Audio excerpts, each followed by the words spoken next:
मंगलवार को एसडीएम मवाना दीपक माथुर रामराज गन्ना समिति परिसर में पूरे मामले की जांच करने के लिए तहसीलदार व अन्य अधीनस्थ अधिकारियों के मौके पर पहुंचे थे। एसडीएम मवाना के रामराज गन्ना समिति में पहुंचने से पहले ही वहां पर हजारों लोग इकट्ठा हो गए और उन्होंने एसडीएम मवाना को पूरे मामले से अवगत कराते हुए बताया कि जिस जगह पर दुकान बन रही है वह स्थान पहले से ही रामराज गन्ना समिति परिसर के अंदर है तथा वहां पर रामराज समिति का एक प्राचीन गोदाम बना हुआ था जिसमें स्प्रे मशीन इत्यादि रखी जाती थी।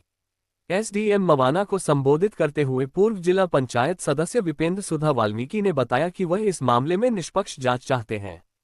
उसी के मद्देनजर हजारों लोग मंगलवार को रामराज समिति परिसर में इकट्ठे हुए हैं। उन्होंने कहा कि उन्हें पूर्ण विश्वास है कि एसडीएम मवाना इस मामले में आम जनता की भावनाओं का ध्यान रखते हुए उन्हें इस फर्जी हाउसिंग सोसाइटी से निजात दिलाने में मदद करेंगे।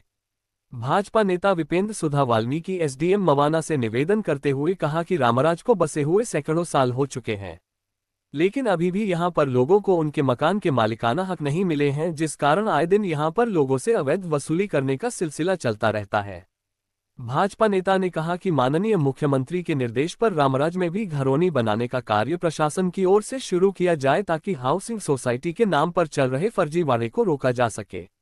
एसडीएम मवाना ने पूरे मामले को सुनने के बाद मौजूद लोगों को संबोधित करते हुए कहा कि उन्होंने जिलाधिकारी के निर्देश पर मौके का बारीकी से निरीक्षण किया है। जल्द ही इस मामले में एक कमेटी गठित कर पूरे मामले की रिपोर्ट जिलाधिकारी को भेज दी जाएगी। उन्होंने जिलाधिकारी के निर्देश पर मौके का बारीकी से निरीक्षण किया है। जल्द ही इस मामले में एक कमेटी गठित कर पूरे मामले की रिपोर्ट जिलाधिकारी को भेज दी जाएगी। उन्होंने इसके लिए नायब तहसीलदार कानून और पटवारी को एक टीम के रूप में नियुक्त कर दिया है।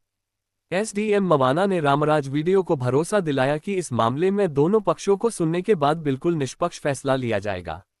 एसडीएम मवाना द्वारा जांच करने के दौरान रामराज गन्ना समिति के सचिव सुभाष चंद्र यादव ने भी समिति की ओर से सभी जरूरी दस्तावेज और नक्शा पेश किया तथा बताया कि रामराज गन्ना समिति का निर्माण 1951 में हुआ था तथा रामराज हाउसिंग सोसाइटी में भी समिति का स्पष्ट उल्लेख है, इसलिए हाउसिंग सोसाइटी रामराज गंगा समिति की जमीन पर अपना हक नहीं जता सकती। इस मौके पर सैकड़ों लोग मौजूद रहे। हुआ है, आप जांच करना है, इसमें क्या पाया गया है?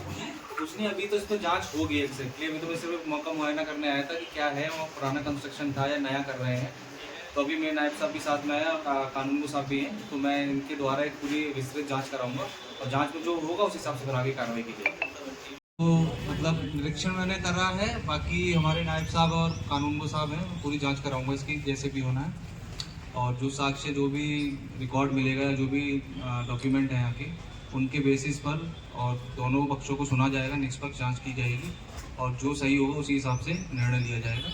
बाकी रही बात घरौनी की, तो अगर जो सरकार की इसमें योजना है कि घरौनियाँ बटेंगी, तो हम लोग भी उसी के लिए कार्य करेंगे और जल्द से जल्द सबको कराने की कोशिश की जाएगी पूरी।